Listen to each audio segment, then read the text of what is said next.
आज मैं आपको एक ऐसी किताब का सारांश सुनाने जा रहा हूं जो हमारे जीवन में खुश रहने की असली कला सिखाती है। नाम है द आर्ट ऑफ हैप्पीनेस, जिसे लिखा है दलाई लामा जी और डॉक्टर हॉवर्ड कटलर ने। अब आप सोच रहे होंगे, भाई खुश रहना भी कोई सीखने की चीज है? तो मैं कहूंगा हाँ बिल्कुल है, क्योंकि हम सब खुश रहना तो चाहते हैं, लेकिन कैसे रहें ये हमें किसी ने बताया ही नहीं। पहला सबक, हमारा असली लक्ष्य क्या है। दलाई लामा कहते हैं हमारा जीवन का मुख्य उद्देश्य है खुश रहना। और मैं भी मानता हूँ, चाहे कोई पैसा कमाए, नाम कमाए या परिवार बनाए, सबका मकसद है खुशी। लेकिन असली सवाल है, खुशी आती कहाँ से है, बाहर से या अंदर से? तो जवाब है, खुशी आती है हमारे अंदर से।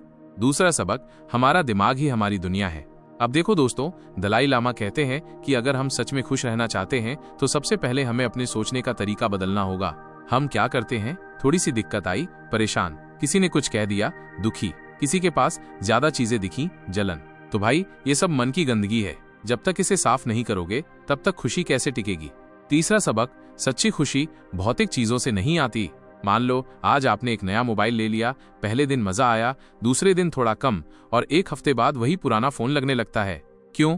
क्योंकि भौतिक चीजें खुशी नहीं देती, सिर्फ क्षणिक सुख देती हैं। सच्ची खुशी तो मिलती है दया, करुणा, प्रेम और संतोष से। चौथा सबक, दुख से डरना नहीं, समझना सीखो। अब देखो, हम सबके जीवन में दुख आता है, लेकिन दलाई लामा कहते हैं दुख भी एक शिक्षक है। अगर हम दुख से भागेंगे नहीं बल्कि उससे सीखेंगे तो वही दुख हमें मजबूत बना देगा। और सबसे जरूरी बात, दूसरों के दुख को समझो, तभी आपके अंदर करुणा जागेगी, और यही करुणा आपको इंसान से महान बना देगी। पांचवा सबक, बदलते रहो, जमे मत रहो। दलाई लामा कहते हैं हर चीज बदलती है, चाहे खुशी हो या गम, कुछ भी स्थायी नहीं है। तो अगर आज आपकी जिंदगी में कुछ अच्छा नहीं चल रहा तो परेशान मत होइए, क्योंकि वो भी बदलेगा। बस अपने मन को स्थिर और शांत बनाना सीखिए। छठा सबक, करुणा ही असली सुख है। दोस्तों ध्यान से सुनिए, जब हम किसी और के चेहरे पर मुस्कान लाते हैं तो हमारे दिल में अजीब सा सुकून आता है। वही सुकून सच्ची खुशी है। तो दलाई लामा कहते हैं करुणा सबसे बड़ा हथियार है। ये हमें नफरत, ईर्ष्या और अकेलेपन से बचाती है। करुणा से ही इंसान इंसान बनता है। सातवां सबक, गुस्से और नफरत पर काबू पाओ। अब भाई ये बात तो सच है, गुस्सा हमें सबसे पहले खुद को जलाता है। दलाई लामा बताते हैं कि अगर आप सच में खुश रहना चाहते हैं तो आपको माफ करना सीखना होगा। माफ करना कोई कमजोरी नहीं है, बल्कि ये तो आपकी आंतरिक ताकत की पहचान है। आठवां सबक, रिश्तों में प्यार और समझदारी। अब जरा सोचिए, हम चाहे कितनी भी सफलता पालें, अगर हमारे रिश्ते अच्छे नहीं हैं तो क्या हम खुश रह सकते हैं? नहीं। तो दलाई लामा कहते हैं रिश्तों की नींव होती है करुणा, संवाद और भरोसा। मतलब सामने वाले की सुनो, समझो और दिल से जोड़ो, तभी रिश्ता टिकेगा और दिल को सुकून मिलेगा। नौवां सबक, काम में भी खुशी ढूंढो। काम सिर्फ पैसा कमाने का जरिया नहीं है, बल्कि एक जरिया है अपना अस्तित्व साबित करने का। अगर हम काम को बोझ समझकर करेंगे तो थकेंगे भी और दुखी भी रहेंगे, लेकिन अगर हम काम को सेवा समझकर करें तो उसमें भी सच्ची खुशी मिलेगी। 10वां सबक, मृत्यु से डरना नहीं। अब सुनिए, ये थोड़ा गहरा लेकिन बहुत जरूरी हिस्सा है। दलाई लामा कहते हैं मृत्यु कोई अंत नहीं है, बल्कि बस एक बदलाव है। अगर हम इस सच्चाई को स्वीकार कर लें तो हम आज के जीवन को और भी गहराई से जी पाएंगे।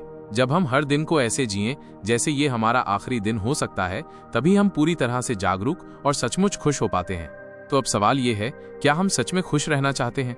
अगर हाँ, तो इसका रास्ता किताब ने साफ साफ बताया है। खुशी बाहर नहीं, अंदर से आती है। सोच बदलो, दुनिया अपने आप सुंदर लगने लगेगी। दया करो, माफ करो, सेवा करो, यही आत्मा का भोजन है। अपने रिश्तों में प्रेम और समझदारी रखो, हर काम में आभार और उद्देश्य ढूंढो, और सबसे जरूरी, हर दिन को आखिरी दिन की तरह जियो।